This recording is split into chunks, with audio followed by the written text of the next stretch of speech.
महान संत ज्योतिबा फूले री 198वीं जयंती सैनी धर्मशाला में बहुत ही उत्साह रे साथे मनाई जी। इन मौके पर वक्तावा ज्योतिबा फूले रे आदर्शा पर बारे जीवन के संघर्षा पर आपकी खूब विस्तृत रूप से चर्चा करी।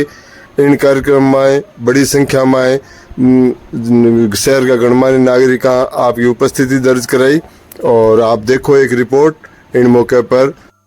मारी जुबान रो खोलो ताड़ो। हाँ आप ठीक है, आ जाओ।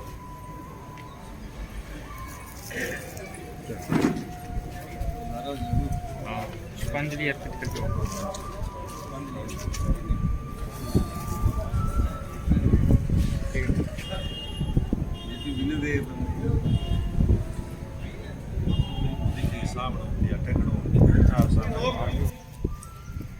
जिनको शूद्र कहा जाता था उसकी छाया पड़ना भी एक अपराध था।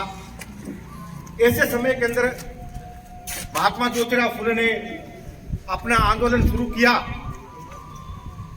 और तथागत बुद्ध के बाद में, संत कबीर के बाद में वो तीसरे ऐसे महापुरुष हैं जिन्होंने बिना किसी हथियार के इतनी बड़ी क्रांति करी। उनका जीवन जो है क्रांति और संघर्ष से भरा पड़ा है। जब उनको पढ़ते हैं तब हमारे रोंगटे खड़े हो जाते हैं कि उस समय के अंदर उन्होंने इतना संघर्ष किया। और संघर्ष जो है उन्होंने अपने लिए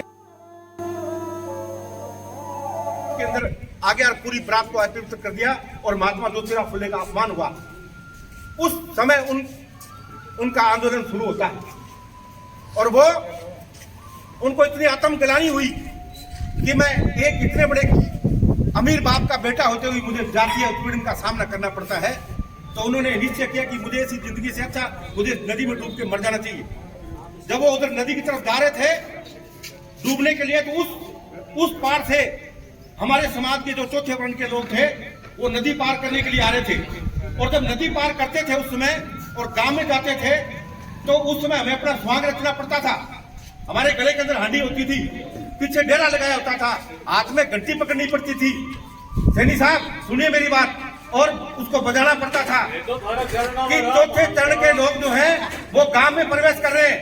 ये महात्मा ज्योतिराव फुले का भी गया हूँ, एक पानी बुलाते मैं बोलता हूँ ना तो फिर मेरे को जो है ना फिर मैं बोलता ही हूँ। सीधी सी बात है। तो महात्मा ज्योतिराव फुले ने जब सुनो मेरी बात, मैं आ रहा हूँ भैया आ रहा हूँ। तो जब वो नदी पार कर रहे थे तो अपना जब सुहाग कर रहे थे तो तब उन्होंने कहा कि भाई आप तो आज मरे, हम तो जिंदगी भर मर रहे, रोज मर रहे। मतलब काम में प्रवेश करने के लिए ऐसी व्यवस्था थी। तो महात्मा ज्योतिराव फुले ने ये संकल्प लिया था कि मैं मरूंगा नहीं, इस व्यवस्था को मारूंगा। करनी ऐसी कर चलो तुम हंसो जग रोए। इस कबीर साहब की दोहे को चरितार्थ करने का काम महात्मा ज्योतिबा फुले ने किया है। आज हम सब लोग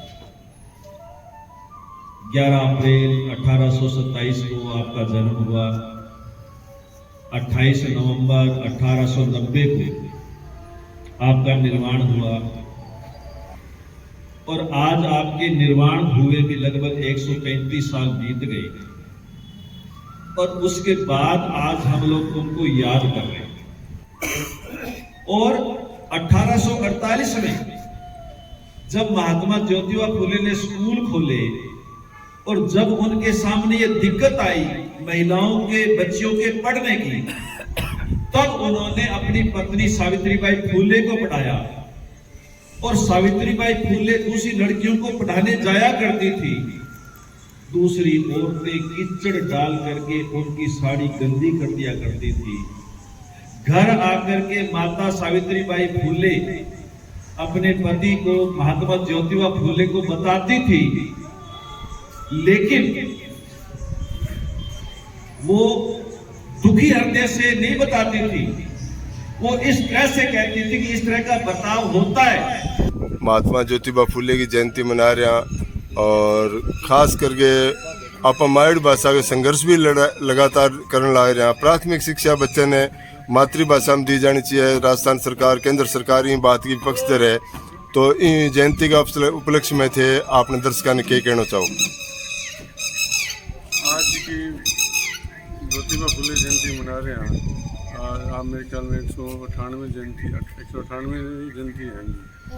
और आ लोग स्टार्टिंग में भी टाइम के अंदर शिक्षा की अलग जगह और महिला शिक्षा के अंदर जी आप भी टाइम बड़ो योगदान दियो और बड़ा संघर्ष करो और भी लिए आपकी घराड़ी ने भी शिक्षित करी, भला घर बैठ के पढ़ाई भी ने शिक्षित करी तो बच्चियाँ ने मैंने पढ़ाना चालू करो।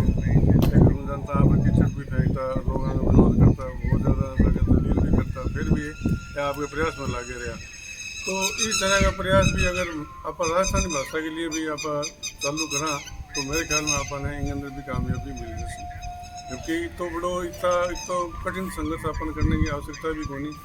तो फिर भी आप थोड़ा बहुत भी चीज़ प्रयास करें तो इन अंदर भी आप लोग कामयाब हो जाओगे।